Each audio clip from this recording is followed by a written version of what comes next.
अभी अभी में इस वक्त की सबसे बड़ी खबर आपको बता दें, नोएडा में सॉफ्टवेयर इंजीनियर के साथ हुए दर्दनाक हादसे में मौत ने सिस्टम को बेनकाब कर दिया। 27 साल के युवराज मेहता की दर्दनाक मौत हो गई। घर से महज 500 मीटर की दूरी पर ही तो था ये युवक, ये इंजीनियर चीखता रहा, चिल्लाता रहा और इसी चीख चिल्लाहट में वो काल के गाल में समा गया। करीब 2 घंटे तक वो खुद को बचाने के लिए कोशिशें करता रहा। वो मदद के लिए आवाज लगाता रहा। मोबाइल की फ्लैशलाइट ऑन करके वो कोशिशें करता रहा कि कोई तो आए उसे बचाए। पापा मुझे बचा लो, मैं मरना नहीं चाहता, वो लगातार कह रहा था। इसके बाद कार समेत नाले के पानी से भरे हुए 30 फीट गहरे दलदल में वो समा गया।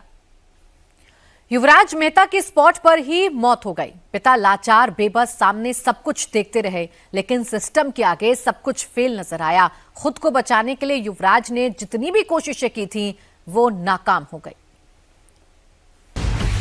दलदल में गिरा इंजीनियर, हादसा नहीं ये मर्डर।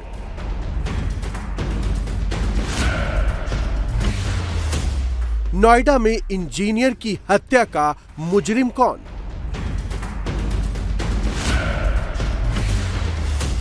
मॉल के लिए खोदा गड्ढा, युवराज को मार डाला।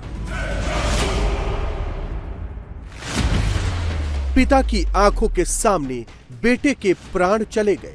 वोट वगैरह की आवश्यकता थी ताकि उसके करीब पहुंचा जा सके, वो नहीं हुआ, नहीं तो उसकी जान बच सकती थी, पॉसिबल था।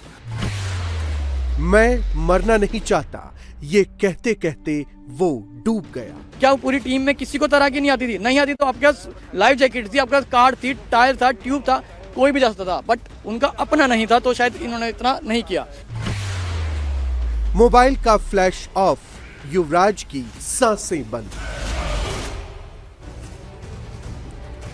युवराज की मौत के बाद लोगों में बड़ी नाराजगी है। 15 दिन पहले उसी स्पॉट पर एक ट्रक भी गिरा था और अब एक कार गड्ढे में समा गई। एक युवक की जान चली गई।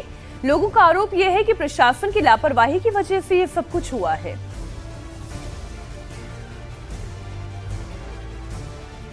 मैं इस वक्त नोएडा की उसी जगह पर मौजूद हूं, सेक्टर 150 में, जहां पर 27 साल के युवराज नाम के एक सॉफ्टवेयर इंजीनियर की यहाँ जो गड्ढा है मेरे सामने, यहाँ पर डूबने से उनकी मौत हो गई। उनकी गाड़ी यहाँ पर गिरी थी और जो युवराज की गाड़ी थी, अगर मैं तस्वीरें दिखाऊं आपको, तो यहीं से रात के तकरीबन 12 बजे थे और आप खुद समझ सकते हैं कि किस तरह से जो दिल्ली एनसीआर है, यहाँ पर फॉग और जो कड़ाके की ठंड है इस वक्त पड़ रही है, वो गाड़ी इसी तरह से यहाँ पर आई और यहाँ सीधा, क्योंकि किसी भी तरह की जो बैरिकेड जो यहाँ पर अब लगी हुई है, जो ये तमाम यहाँ पर बैरिकेड खड़े कर दिए गए, उस वक्त बैरिकेड नहीं थे, तो सीधी गाड़ी यहाँ से आई और सीधी यहाँ से आते हुए अंदर गिरी। और ये देखिए कि आपको इससे भी अंदाजा होगा कि जो इससे पहले जो स्थानीय लोग हैं ये बता रहे हैं कि यहाँ ट्रक भी गिरा। तो ये जो आप बाउंड्री वॉल अभी टूटी हुई देख रहे हैं, ट्रक और उसके बाद गाड़ी, अब वो लोकेशन कहाँ है ये भी बड़ा मुश्किल है। इस वक्त गाड़ी अंदर ही है, अब तक निकाली नहीं गई है, तो इससे अंदाजा आप लगा सकते हैं कि किस तरह की सिचुएशन उस वक्त रही होगी। ये पूरा पानी भरा हुआ है, यहाँ पर मॉल बनना था, लेकिन जिस कंपनी ने यहाँ पर मॉल बनाना था ये मॉल नहीं बना, लेकिन कोई सेफ्टी के इंतजाम यहाँ पर नहीं किए गए थे। जरा सोचिए किस तरह की हालत उस वक्त रही होगी। और तमाम जो चीजें हैं हम इसलिए दिखा रहे हैं कि देखिए, अब जब उस लड़के की मौत हो गई, 27 साल का जो युवा सॉफ्टवेयर इंजीनियर, जिसको अपने भविष्य में बहुत कुछ करना था, बड़े सपने उसने देखे थे, उस मौत, उसके लड़के की मौत के बाद अब ये बैरिकेड यहाँ पर लगाए गए हैं। क्या ये पहले नहीं लग सकते थे ताकि एक 27 साल के युवा की जान बच जाती? लेकिन लापरवाही इस कदर है कि अब यहाँ पर बोर्ड लगा दिए गए। स्थानीय जो लोग हैं यहाँ के, वो लगातार ये डिमांड करते रहे पहले से भी कि यहाँ कम से कम कोई बोर्ड लगा दिया जाए, बैरिकेड कर दिया जाए, ताकि जो वाहन चालक या गाड़ी चलाने वाले लोग हैं उनको अंदाजा हो कि यहाँ क्या, कहाँ से मुड़ना है, कहाँ से टर्न लेना है। क्योंकि जब यहाँ कोहरा, घना कोहरा, सुबह के वक्त जब हम भी आए तो उस वक्त भी यहाँ नजर नहीं आ रहा था कि दरअसल टर्न किस हिस्से से लेना है। वह यही वजह रही कि उस सॉफ्टवेयर इंजीनियर को अंदाजा नहीं हुआ और जब उसने मुड़ने की कोशिश की गाड़ी सीधा वहां पर जाकर गिर गई। कुछ स्थानीय लोग लगातार हम देख रहे हैं कि यहाँ पर है, उनसे भी बात करते हैं। आपका नाम क्या है भाई साहब? मेरा नाम अभिषेक है, मैं टाटा यूरेका पार्क में ही रहता हूँ। अच्छा, उसी जहाँ युवराज रहते थे। सोसाइटी में रहता हूँ। आप किस कदर लापरवाही हम देख रहे हैं कि अब तो बैरिकेड भी खड़ी कर दिए गए। ये सब कुछ मैं बोलूँगा कि कई सारी वार्निंग्स ऑलरेडी थी। लाइक जैसे आपने सही बताया कि 10 दिन पहले एक ट्रक यहाँ पे सेम स्पॉट पे गिरा था। ट्रक भी गिरा था, एग्जैक्टली सेम स्पॉट पे, उसकी पिक्चर्स भी हैं, सारा कुछ है जो गिरा था। उसके बावजूद भी कोई एक्शन नहीं लिया गया, जस्ट ट्रक को निकाल दिया गया और इसको ऐसे ही छोड़ दिया गया। और आप समझ सकते हैं कि कोई भी आदमी जब घने कोहरे में आएगा तो जरूरी नहीं है कि वो इसको नोटिस कर पाएगा। तो हुआ वही कि रात में करीब 12 बजे वो सीधा आ रहा था and he didn't notice that right turn. उसकी गाड़ी सीधी इसी रास्ते से आगे चली गई। एंड उसके बाद भी ये सिचुएशन वहाँ नहीं ख़त्म होती है कि जब SDRF की टीम आई, फायर ब्रिगेड की गाड़ियाँ आई, तो उनकी पास तो कैपेबिलिटी होनी चाहिए ना कि पानी से आप किसी को निकाल पाएँ, बट वो नहीं हुआ। ये सबसे दुखद बात है कि एक पिता यहाँ पे खड़े होकर अपने बच्चे को वहाँ पे डूबते देख रहे हैं। ये पेन जो है ना, हर कोई, आई थिंक हम में से बहुत लोग पिता होंगे, इस चीज़ को समझ सकते हैं। और ये नाकामयाबी है कि दिल्ली NCR जैसी जगह पे अगर हम एक इंसान को जो 20 मीटर आगे पानी में गाड़ी पे बैठा हम नहीं बचा पाए, जिसने अपने पिता को बताया, प्रशासन आ भी गया। बिल्कुल, आप सामने देख रहे हो 20 मीटर 30 मीटर की दूरी पे वो खड़ा है, बैठा है गाड़ी पे, हम उसको नहीं बचा पा रहे। तो आप सोचिए कि दूसरे रिमोट एरियाज में क्या होता होगा। तो ये हमारी कैपेबिलिटी के ऊपर एक बहुत बड़ा क्वेश्चन मार्क है कि हम इसको कैसे इंप्रूव करें। इस पे हमें जरूर सोचना चाहिए, प्रशासन को सोचना चाहिए। गाड़ी अभी भी अंदर ही है, ऐसा बताया जा रहा है कि गाड़ी अभी भी अंदर ही है और इस पे आगे और कहीं भी इस सेक्टर में और भी घटनाएं हुई हैं। एक और सवाल ये है कि अब तो ये बैरिकेड लग गए हैं यहाँ पर, पहले क्यों नहीं लग पाए? क्या इंसान की जिंदगी की कीमत प्रशासन के लिए, जिम्मेदार लोगों के लिए नहीं कि भाई पहले से सतर्कता बरती जाती? अब नोएडा के सेक्टर 150 के हादसे वाले स्पॉट पर युवराज मेहता करीब 80 मिनट तक तेज आवाज में चिल्लाता रहा, फोन करता रहा, पापा मुझे बचा लो, मैं मरना नहीं चाहता। कार समेत नाले के पानी के अंदर गाड़ी डूब रही थी।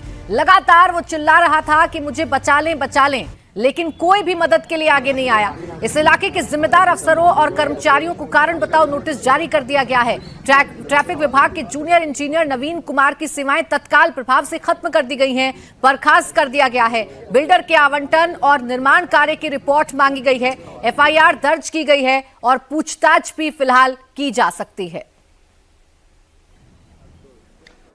27 साल के सॉफ्टवेयर इंजीनियर युवराज मेहता की गाड़ी जिस वक्त इस पानी में गिरी और ये जो गड्ढा इसके बारे में बताया जा रहा है कि बहुत गहरा है, उसके बाद युवराज ने अपने पिता को फ़ोन किया और ये कहा कि मैं गड्ढे में गिर गया हूँ, पानी से भरा जो गड्ढा है वो पूरी गाड़ी मेरी उसमें गिर गई है। पिता इसके बाद फौरन, क्योंकि पास में ही तकरीबन आधा किलोमीटर दूरी पर उनकी सोसाइटी है, वो भाग कर आए। पहले उनको ये नहीं पता चल पाया कि दरअसल गड्ढा कहाँ है, पानी कहाँ भरा है, वो देखते रहे। किसी तरह से उन्हें ये पता चला कि यहीं पर युवराज गिरा है, क्योंकि वो टॉर्च जला रहा था और हेल्प हेल्प चिल्ला रहा था। और आखिरी वक्त में पिता ने कोशिश की, प्रशासन को फ़ोन किया, तमाम टीमें, जहां मैं इस वक्त खड़ा हूं यहां पर प्रशासन की टीम पहुंच भी गई थी और युवराज की गाड़ी जो इस वक्त पानी में है, निकाली नहीं गई है, ये तमाम स्थानीय लोग बता रहे हैं। तो यहां से अगर तेजी के साथ वो गिरी है तो 20-30 फीट दूरी पर होगी यहां से, और प्रशासन की टीम पहुंच भी गई। अब एक पिता की बेबसी देखिए कि उसका बेटा डूब रहा है, गाड़ी पर लेटा हुआ है, जो पिता ने बताया, लेकिन वो कुछ नहीं कर पा रहे। चश्मदीदों के मुताबिक हादसे के बाद भी प्रशासन खिलवाड़ करता रहा, कोई भी पानी में उतरने के लिए तैयार ही नहीं था। घटना के चश्मदीद मुनेंद्र, जो कि एक डिलीवरी बॉय हैं, उन्होंने बताया कि पुलिस प्रशासन के साथ 100 लोगों की भीड़ स्पॉट पर जमा थी, लेकिन बचाने के लिए कोई आगे ही नहीं आया। आखिर में उसने हिम्मत करते हुए अपनी कमर पर रस्सी बांधी, पानी में उतरने की कोशिश की, लेकिन अंधेरा और कोहरा इतना था कि उसे कुछ दिखाई नहीं दिया। मेरे साथ इस वक्त इस पूरे मामले में चश्मदीद, जिन्होंने युवराज को बचाने की भी कोशिश की, मोनिंदर मौजूद है। ये उस वक्त पानी में भी कूदे थे, प्रशासन की टीम भी मौजूद थी, लेकिन प्रशासन ने उस तरह से मदद नहीं की थी। मोनिंदर, ये बताओ कि आपको कैसे जानकारी मिली और किस वक्त आप पहुंचे थे यहाँ? मैं जी फ्लिपकार्ट चलाता हूँ 5 बजे से रात के 2 बजे तक मैं फ्लिपकार्ट चलाता हूँ। तो मेरा ऑर्डर बाजा था, नॉर्मली तरीके से मैं ऑर्डर लेके आ रहा था, फॉग था बहुत ज़्यादा, तो मैं धीरे धीरे आ रहा था। रात के 12 बजे? जी 12 बजे नहीं आ रहा था, मैं आया था 1:35 पे, 40 मिनट पे, ठीक है जी। लड़का गिरा हुआ था 12 बजे का, लड़का 12 बजे का गाड़ी समिति इसमें गिरा हुआ था। बताए लोकेशन भी कहाँ थी? हाँ बता सकते हैं जी जी, ये दिखाएं आप, टूटी हुई दीवार। ये इसी गाड़ी से टूटी थी? नहीं जी, ये 15 दिन पहले ट्रक से टूटी है, सेम कंडीशन बिल्कुल। अगर मैं मौके पे नहीं होता वो ड्राइवर डूबता, लेकिन उस ड्राइवर को भी मैंने बचाया था। ट्रक में जो रस्सा बंधा हुआ था, मैं ट्रक पे चढ़ा था, मैं सोच रहा था अगर मैं खुद दागूंगा तो मैं खुद डूब जाऊंगा, क्योंकि वो मुँह से गुथेगा, मैं उसे गुथूंगा बचाने के लिए। मैं ट्रक पे ऊपर चढ़ के, ट्रक में रस्सा बंधा हुआ था दोनों साइड जी, मैंने रस्सा खोल के उसके पास फेंक दिया। मैं कहा भाई इस रस्सा के सहारे तुम अभी बचे रहो। इतने में भी 2-4 आदमी रोड पे रोक के, गाड़ी रोक के, राइडर्स चलते हैं इस पे पूरी रात, मैंने रोक के मैं कहा अभी आदमी लाता हूँ। मैंने कम से कम 15-20 राइडर रोक लिए यहाँ पे। मैंने बोला भाई वहाँ पे एक ड्राइवर डूबा हुआ है। युवराज का फिर क्या हुआ? युवराज का गिरने के बाद 12 बजे गिरने के बाद युवराज कम से कम 1:45 बजे तक लड़का गाड़ी पे बैठ के टॉर्च दिखाता रहा कि प्लीज मेरी हेल्प कीजिए जी, कि मेरी हेल्प कीजिए प्लीज प्लीज प्लीज, लेकिन उसकी कोई भी हेल्प नहीं कर पाया। बड़े दुर्भाग्य की बात है कि 100 आदमी होने के कारण वो लड़का डूब के मर गया। यहाँ कितने लोग जमा थे उस वक्त? 100 प्लस थे जी। पुलिस भी थी? हाँ जी पुलिस भी थी। और लेकिन पुलिस में मैं बता सकता हूँ, पुलिस में जो थे वो कुछ उनकी एज थी, बुजुर्ग अवस्था थी, और कुछ पे जो नौजवान थे एकदम, उन पे तैरना नहीं आता, तो वो मैं वहीं पे था कि किसी पे तैरना नहीं। फिर उन्हें पुलिस आई तुरंत, पुलिस ने तुरंत फायर ब्रिगेड वालों पे कॉल की। फायर ब्रिगेड वाला है, उनके पास सारी सुविधा थी, सेफ्टी जैकेट भी थी, 100 मीटर का रस्सा भी था, 3x6 की नाव भी थी उनके पास। लेकिन नाव को यहीं डाल के वो ऐसे कर रहे थे कि नाव आगे नहीं चल रही है, आगे नहीं जा रहे हैं, इस बेसमेंट है, इसमें सरिया है, पानी बहुत ठंडा है। मतलब उस जी वक्त भी युवराज जिंदा था? जी, जब फायर ब्रिगेड आ गई थी उस वक्त लड़का जिंदा था। अच्छा, हाँ ये बात सच है। कैमरा के सामने मैं सच्चाई बता रहा हूँ तुम्हें। मैं बहुत सारी चीजें बता रहा हूँ कि मुझ पे बहुत लोगों की नजर गड़ चुकी है। मैं तुम्हें सच्चाई बताऊँ, 3 दिन से मैं सच्चाई बता रहा हूँ बिल्डर के खिलाफ। ये बिल्डर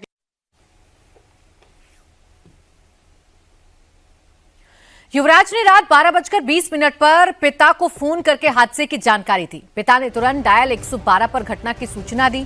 कुछ ही मिनट में पिता भी वहां पहुंच गए। करीब 30 मिनट बाद पुलिस और दमकल विभाग की टीमें पहुंची। रात 1:15 पर एसडीआरएफ की टीम भी पहुंच गई, लेकिन बाहर निकालने में काफी देर हो गई, जिसके चलते युवराज की मौत हो गई। आपको हादसे के वक्त की तस्वीर भी इस वक्त दिखा रहे हैं। सुबह 4 बजे के बाद युवराज मेहता को बाहर निकाला गया, फौरन अस्पताल ले जाया गया, जहां डॉक्टर्स ने युवराज को मृत घोषित कर दिया। हमारे सहयोगी शोएब रजा इस हादसे वाले स्पॉट पर ही मौजूद हैं। बहुत सारे प्रश्न खड़े हो रहे हैं। पहला प्रश्न तो इसी बात को लेकर है, फायर ब्रिगेड की टीम, जैसा कि प्रत्यक्षदर्शी बता रहे हैं कि युवराज जिंदा था तब वहां पर पहुंच गई थी, उनके पास इक्विपमेंट भी थे, तो क्यों नहीं बचा पाई? बिल्कुल मीनाक्षी, ये तमाम सवाल है जिनकी जांच भी होनी जरूरी है। लेकिन एक तस्वीर और आपको दिखाता हूं कि अगर प्रशासन चाहे तो कैसे वो सतर्कता बरत सकता है पहले, लेकिन हादसों का इंतजार किया जाता है। जैसे ही हादसा हुआ, खबर मीडिया में आई तो बैरिकेड कर दिए गए, और बैरिकेड पे आपको जो हमारे कैमरा पर्सन है वो दिखाएंगे कि आपकी सुरक्षा, आपके परिवार की सुरक्षा, ये स्लोगन लिखा हुआ है, लेकिन यहाँ कोई सुरक्षा नहीं हो पाई। बैरिकेड लगा दिए गए हैं, यहां तक क्या सुबह से झाड़ू लगाई जा रही है इस सड़क पर, जिसको कभी कोई देखने नहीं आया था। आज यहां पर झाड़ू लगाई जा रही है, धूल मिट्टी ना उड़े इसके लिए पानी का छिड़काव किया गया है। मीनाक्षी, सोचिए कि अगर इसकी आधी भी सतर्कता पहले यहां पर दिखाई देती प्रशासन के द्वारा, बैरिकेड कम से कम 2 ही बैरिकेड लगा दिए जाते, जो कोई फॉग में या घड़े जो कड़ाके की ठंड है उसमें रात के वक्त आता तो उसको अंदाजा होता कि यहां पर सड़क खत्म हो रही है, तो ये हादसा ना होता। एक ट्रक 10 दिन पहले, बता रहे हैं लोग स्थानीय, कि 10 दिन पहले यहां पर गिरा, उसके बावजूद भी किसी तरह के कदम नहीं उठाए गए। अगर एक और जानकारी आप जुटा पाए हैं शोएब, ये किसका मॉल तैयार हो रहा है, बिल्डर कौन है?